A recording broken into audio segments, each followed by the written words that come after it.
Mike's Daily Podcast. Am I droning on and on? Oh wait, I just started the show. How could I just thought I might be. No, the show just began. So welcome to Mike's Daily Podcast, somewhere in Podcastro Valimont, the last place on earth. I can't believe somebody actually was like threatening people with a knife at the Castro Valley BART. That just shows you the way that society, Mike's Daily Podcast, can always be unpredictable. You never know, and that's why we talk about society and stuff like that on this show called Mike's Daily Podcast. And as I was driving to work, I listened to a political podcast that was talking about the whole anonymous thing and Trump, and it made me want to shout, because now we don't care about that because we've moved on to the hurricane, and everyone is saying things that are lame, like, oh, here comes Aunt Flo again. Mike's Daily Podcast. Everyone knows what that means. Huh? I don't know what. The show's just begun. Daily and now I have Podcast. A lot of fun. So, yeah! I'm thinking of putting this show on Twitch, even though I don't play video games. That's a sacrilege, right? You need to play Twitch to be on that? I know somebody that goes live, streams live on it, and that's very impressive to me. I don't have any. I can tell you about video games in the past. Pengo. Does anyone remember Pengo? Look who just walked in. I like saying the word Pengo. Hello, Michael Masters, is Madame Rootabega. I was very offended by your earlier comment. Oh. Which one? Well, you started off the show saying good morning. I didn't start off the show with that. I probably should have. Exactly, Michael Masters. Say hi to everybody by saying good morning. Ooh. All right. Didn't mean to offend you. But if you get offended, that's the way the cookie crumbles. No. It perhaps maybe is morning for you. Maybe you want to say, good morning, Mr. Matthews. Or not. But look who else walked in. Hello there, Mike. This is Valentino, the parking attendant. And this is Bison Bentley. Do you know that? Oh, I forgot to drive my car in the Café Anyway. You just drove. Wow. And it had a body thud, so that's pretty good. And here's today's podcast picture. Café Anyway. Anyway. The podcast picture today is, I think we'll go with something from, what do you call it? Is it Florida? Or, oh, wait a minute. Perhaps we should go back 4 years. Hi, Basil. Oh. So my lovely lady friend found this new thing which allows you to put pads. If your dog has, like my dog has kind of, he's very slippery in the back now with his two paws. And as he walks, he'll slip around. Slip around. And it has to do with hip dysplasia, it has to do with getting older. And, well, she got these pads. She went to, I'm going to give them a free plug, and I'm going to do it because I'm going to mess up their name. Positive Karma, something like that. And there's this girl that works there, Alexa, or something like that. And something, who knows? And I've talked to her before. She knows Basil really well, and she saw Basil kind of slipping around in the store. And she said, hey, try these. This is something, it's almost like a little balloon you're putting on the dog's feet, and now they have more grip. Well, I put them on Basil last night, and he seemed to be okay with it. But this morning when he got up, and he was trying to walk over to get his food, it was freaking him out. He kept looking at me like, what's going on? What's this? So I took them off, and then he laid down, and that's where I left him. So hopefully he's sometimes dogs, they need to be led into things slowly, gradually. And then soon, for example, when I was a kid living in Oxnard, and Oxnard was so underdeveloped then. Now it's so developed to the hilt. There's these huge high rises and stuff along the water, and it looks like back then Did a couple houses on the water. There were some docks. We had a dock. Everyone had a dock. You also had a duck. Everyone had a free duck. I don't have a duck sound effect for here. The closest I have is a donkey. Why don't we go with a donkey? Imagine that was a duck. At any rate, so the Aflac, there we go. And the duck, no, everyone had a dock. And so I would be on this boat, this little tiny boat, looked like a bathtub with a sail on it. And we would go sail around the Channel Islands harbor. And there I had a dog. My mom had acquired a dog, an Old English sheepdog named Ollie Mop. I don't have a bark for Ollie Mop, sadly, because that was long ago. And I don't remember. Yeah, I never had a tape recorder around to capture Ollie Mop's bark. But yeah, she got used to sailing in the sailboat. It took some time. At first she was no. And over time she suddenly got into it. So that's my point is dogs learn things just as humans do. It may be slowly. But I'm looking for a podcast picture now. Oh, part of me wants to post this picture of a ice cream truck on the beach. There's this ice cream truck that goes by. My mom parks on the beach in Daytona Beach. I went to see her at the end of August. And so this ice cream truck comes by. Well, it's playing Christmas music. In August, it's playing Christmas music. It plays Christmas music all year round. It's the funniest thing. And my mom had told me about it. Oh, yeah, there's this ice cream truck that comes by. And it's so cute. The lady always waves to me. So my mom loves the Daytona Beach because she can park her car there. That Daytona Beach is known for it's a drive-on beach. It's been that way for years. And that's one of its attractions. Its lures. People will go all the way to Daytona Beach on their motorcycle. And, they love the whole being able to drive on the... So my mom absolutely needs that now since she has one leg. And she, I've actually tried to take her to the beach where you park across the street, and then she had to walk all the way over to the beach. And that was just a pain. So now she can just drive on the beach. There she is. She sets up her chair. She's good to go. And her back is feeling better. Thank you. It's still got a little ways to go, but it's feeling better. So she goes, and there's this ice cream truck that comes by. It's just fascinating. That's society, my friend. That's the craziness. No one's pulling any knives on each other, thankfully, in this situation. But that's what it is. At any rate, what I have still not found a podcast picture. I just thought I would tell you. So I listened to so many shows coming in to do this wonderful show, to my job. And I hear all these things like who Anonymous could have been. I listened to Bob Woodward, some more of his thing, and about how he is 74. I had no idea. He's 74 years old. Oh, we'll go with this one. There is this strange boardwalk that goes through this jungle in Daytona Beach. This is New Smyrna. I think it's called the Academy of Art New Smyrna, but they've got this cool little boardwalk going through the... Let's post a picture from that place. It's very modern and awesome.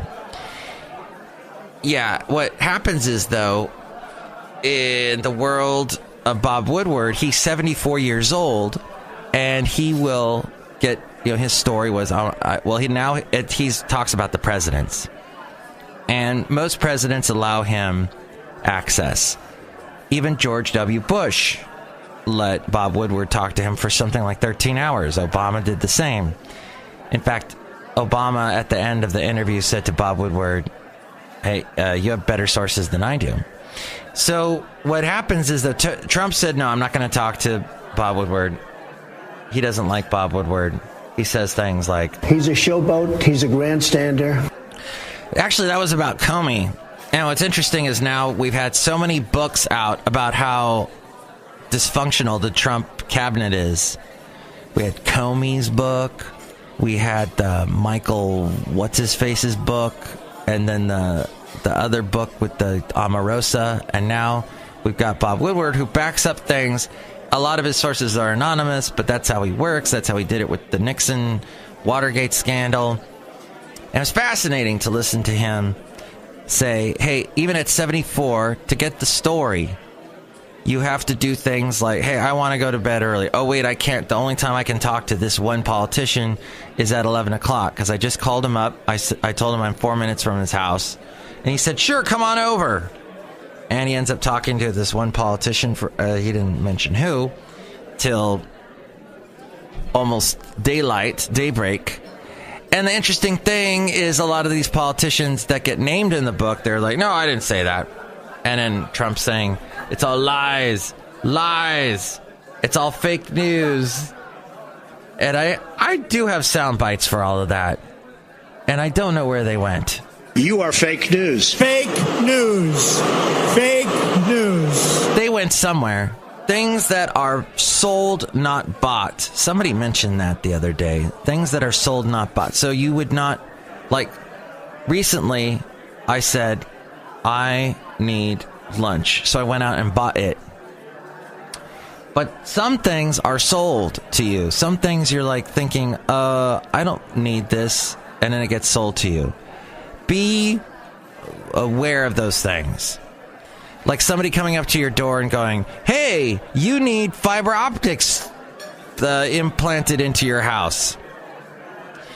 And then you're like, oh, okay. So you had to, the encyclopedias get sold to you. I wasn't thinking about getting an encyclopedia, but now that you're at my front door and you've rung the doorbell and you seem awful nice and kind, I'll in fact buy those really heavy books that take up so much space. And no, they don't. People don't buy those anymore, do they? I don't know. That's the thing. Or life insurance. People come up to your house and sell life insurance. The things that are sold and not bought. I never understood really what that expression is, but it's interesting to me because there are so many things. The stuff that is sold to you, you sometimes don't need. You generally don't need. And I have been sold things that I was, what? Later on. I didn't really need that, but that idiot was at the door and I couldn't turn them down. And we have to turn things down, I guess is what I'm saying. As we go outside a cafe anyway, we bring you Mike's Daily Podcast somewhere in Podcaster Valley. In fact, there was a lady my ex-wife met, and this lady was a quote-unquote financial advisor. And she came over to the house because my then wife was saying, hey, we need to listen to this girl. So she comes over. I guess she was a friend of a friend. She came over and talked our freaking ear off. And we're both tired. And we're wondering, when is this lady going to leave? And she went on and on, showed us all these graphs and things. And we finally got her to go. And it sucks when it's someone who's a friend of your wife's. Because you just can't say, or I mean, you could, but you'd be a jerk. But go, get out! But, it's like you're kind of waiting for your then wife to say something. Leave. At any rate, this person stayed and finally left. And when she left, I said to my ex-wife, what?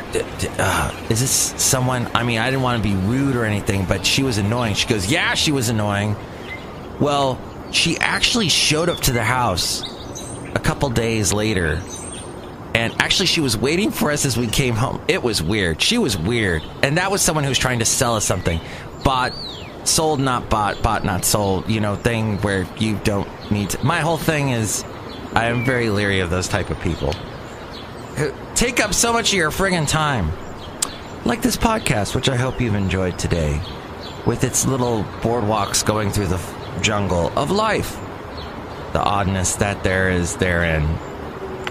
And that people are saying things to me. This was a direct quote I got yesterday. Someone told me, I'm really cut, but I enjoy jerky and a beer.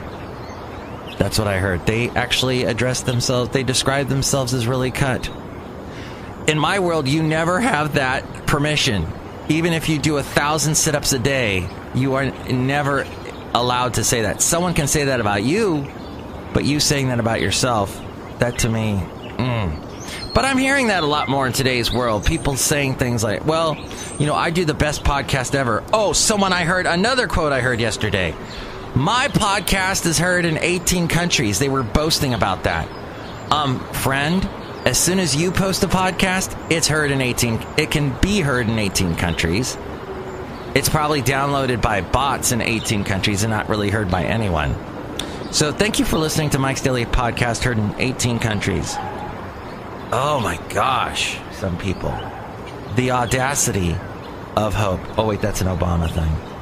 The audacity people have that they're so... I will welcome ideas from anybody. I know, that's true. You should welcome ideas from anyone. But at the same time, some people have an incredible self-confidence that is ridiculous. That's all I'm going to say. And Pingo. And wrap up the show. Oh my gosh! There's something over here outside of Café Anyway that I forgot to mention, if I may. So my lovely lady friend loves the Stitch Fix. And they send this little card to you when you get your Stitch Fix. May I read a little bit of it? It's hilarious. Happy Fix Day, it says to my lady friend. I'm so glad that you loved your previous fix, and I'm thrilled to be styling you again for Fix number 3. Stitch Fix, by the way, you basically pay them money to style you, get you clothes, get you a nice... You get basically hiring a fashion consultant that sends you clothes. I think it's a cool idea, but I love how they wrote this on this little tiny card. I'm thrilled to be styling you again for Fix number 3. I was inspired by the chic style on your Pinterest board to start things off. I guess they asked to see your Pinterest board. By the way, I'm on Pinterest. I think it's pinterest.com/Mike Talks. It's a thing at the end. Mike Talks is what gets you to my... Or just type in Mike's Daily Podcast or Mike Matthews, Mike H. Matthews. But Mike Talks, I think, is the end of it. Anyway, apparently a lot of people listen to me through Pinterest. And I'm heard in 18 countries. I was inspired by the chic style on your Pinterest board to start things off with the rune faux letter detail moto leggings. Which, by the way, as if you couldn't tell, I don't know jack blank about any fashion. I think I'm wearing the same shirt I wore for the past 12 years now at this moment. Which will pair perfectly with the Daniel Rain tunic and made in the USA Audrey 3+1 kimono for a weekend brunch with friends. Who doesn't love a weekend brunch with friends? Complete the look with flats and the Market and Spruce crossbody, which has multiple compartments for storage. I am loving this copy, everybody. Loving it. I rounded things off with the tinsel chambray. Who doesn't love a chambray? Which is perfect by itself or layered with jackets or cardigans for this fall. Looking forward to your feedback on the fits and styles so we can continue to learn about your preferences in order to make your next fix better. Kisses and hugs, or XO, or whatever that means. SE. Can I just say, this company, if I was like someone that said, hey, I invest in stocks or whatever, they sound like kind of a smart... I don't know, someone could outdo them, maybe do their thing better, but their presentation was definitely something... I was... Not to give them a plug, but this is probably some... I mean, they'll probably get bought out or overtaken by someone else, but isn't that interesting, the world of Stitch Fix? That's our society, everybody. We don't go out and buy clothes. We have them sent to us. Oh, I can hear the older generation going, what's the fun in that? Not going out to actually buy your clothes. I like going to the store and trying on a bunch of clothes in a dressing room that had someone defecate in it earlier that day. Wait, what did I just say? I hope that's not the... Next show, it'll be the wonderful Aunt Flo. No, it'll be the wonderful Chely Shoehart, Floyd the Floorman, and John Deere the Engineer. Thank you for enjoying episode 1702. 1702! 1702! Chambray! Mike's Daily Podcast is written and produced and performed by Mike Matthews. His podcast is super easy to find. Download or listen to his show and read his blog at mikesdailypodcast.com. Email Mike now at mikesdailypodcast@gmail.com. See you tomorrow. Bye!